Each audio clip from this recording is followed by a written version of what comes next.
Hello, welcome to Fox Sports Lab AFL. Got the Chief on a Monday. Another, what would you say, moving day yesterday, Chief, in terms of the ladder. So Doggies had a loss. That's hurt their finals chances. Collingwood back on the winners list with Port also. But let's touch on the top. So Collingwood on Friday night had a great win. Albeit it was 9 points against the Cats, but another casualty in more. So we've got no day cost for the remaining two games. Do you waver anyway in your confidence from previous weeks?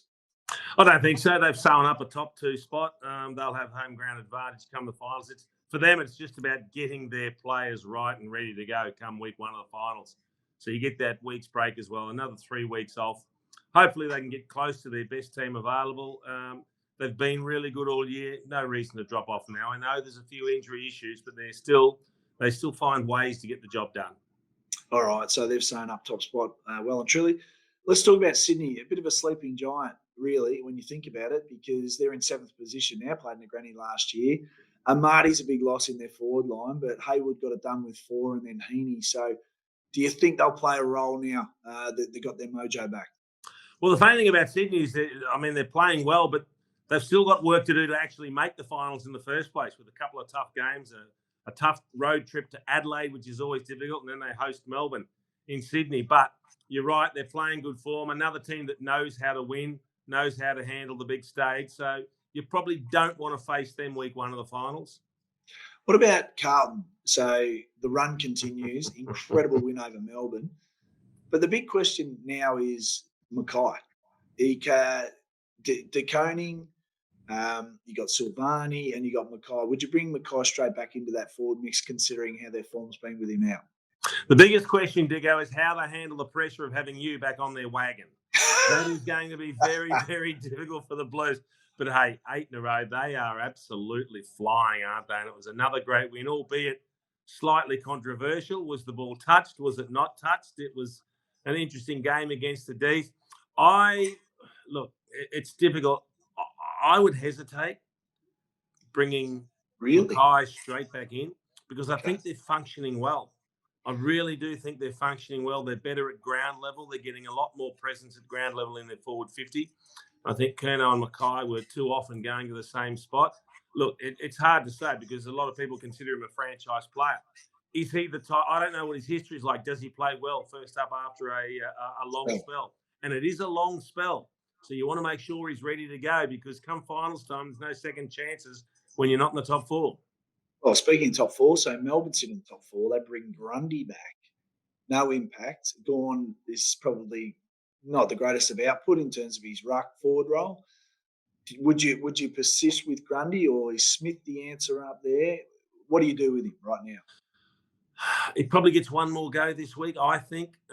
McDonald can use another game in the VFL. He was only okay first game back, so you probably want to see him show a bit better form. But I think if Tom McDonald showed some form, I would bring him straight in to replace Brodie Grundy. And Joel Smith, I think, is a handy player to have there because you can play him at either end. So he's a good swingman. What about the Tigers? You put a line through them 2 weeks ago. I was trying to keep them. I said they had a heartbeat. Have they got a turning point now in terms of their club? They've got to get a new coach. They've got to make some tough calls on some older players in that football club. Is that the time now they turn their head and say, right, we're into transition mode now, season done?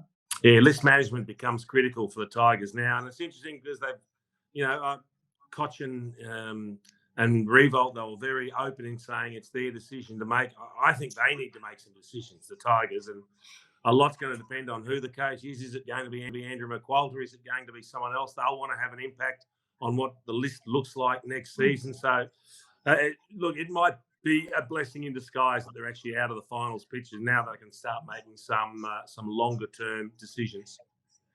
Well, I'm looking forward to this game. I know we do our preview on Thursday, but the Giants, disappointing loss. Now, Essendon limped once again over North Melbourne after limping the week before against West Coast. They're sitting 9 and 10 on the ladder. They're playing each other this week. So who was more disappointing? The form of Essendon, albeit they're winning against 17 and 18, or the Giants losing to Port such a big margin? Yeah, one of these teams stays alive. I expect it to be the Giants. Okay. Essendon really battled against North Melbourne. I mean, North Melbourne had the emotion of Ben Cunnington finishing up, and they showed some good signs. But both teams played like, teams that are well below the level required to play finals. They made skill errors, they made decision errors. So I'd be very, very surprised if Essendon can find a way to force their way into the top 8.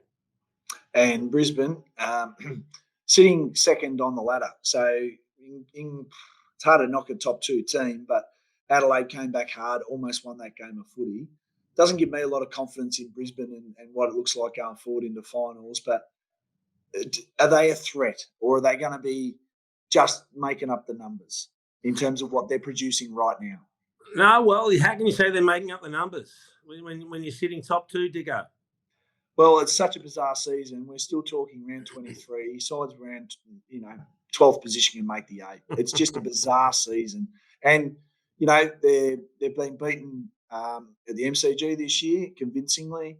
They've, let sides in. They've had no scenario in time-ons. I mean, their forward line's sometimes dysfunctional. Sometimes it works. It's very inconsistent. No Ashcroft. Their midfield numbers are down over the last 4 weeks. They're in the bottom 4. So all these sort of things are alarm bells for me, but that's why I pose the question. Yeah, it's interesting. You're right about the midfield. I think Lachie Neale's form's tapered off. But look, they get a great test this week when they come to Melbourne to face the Pies. So maybe we learn a little bit more about them. Look, they're thereabouts. Am I tipping them to win the flag? Probably not at this stage, but always hopeful that they do well because I've got a soft spot for Brizzy, Diggo. Yeah, I know you do, and you're a Carlton supporter, so I just can't work it out. You've been off them for such a long time. St Kilda's probably another good talking point. Everyone was like, how are they in the 8 2 weeks ago? And they had a convincing win over the Tigers, sitting in 6th position. Yeah. So tell us where you think the Saints are at right now. Precariously poised, a couple of tough games.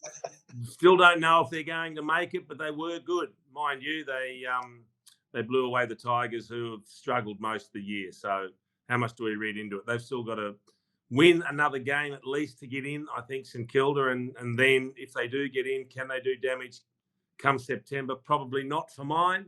I think they're probably one of the teams, if they do make it, you'd be happy to play in week 1. Talking about, and this is our final discussion, going back-to-back, you want a back-to-back, you know how hard it is. Geelong sit in 11th position now. You got a line through Geelong like you did with Richmond? No, they've got 2 winnable games to go. So it's going to be really interesting to see if they can win both of those games. It puts pressure on all those teams sitting 6, 7, 8. St Kilda, Sydney, Western Bulldogs have got to find wins if they want to get there, because there's Adelaide and Geelong are the 2 outside the 8 that I think are going to chase hard. Yep. And you're going to need to win more games if you want to get in there, if you're those teams sitting inside the 8. All right, Chief. Nice wrap on a Monday. We're going to be back Thursday to preview round 23. Enjoy your tennis this week. I know you've got a couple of games lined up. Well done to your tipping. You tipped a couple of good ones. You're on the Blues, weren't you? And you're on the Hawks. On the Hawks. I'm just pegging you back slowly, but I'm running out of rounds. If it was a 32-round season, I'd be on. Might be able to chase you down. Chat you on Thursday, mate. All right, mate. Thanks for joining us on Fox Sports Lab AFL. Imagine what you could be buying instead. For free and confidential support, call the number on the screen or visit the website.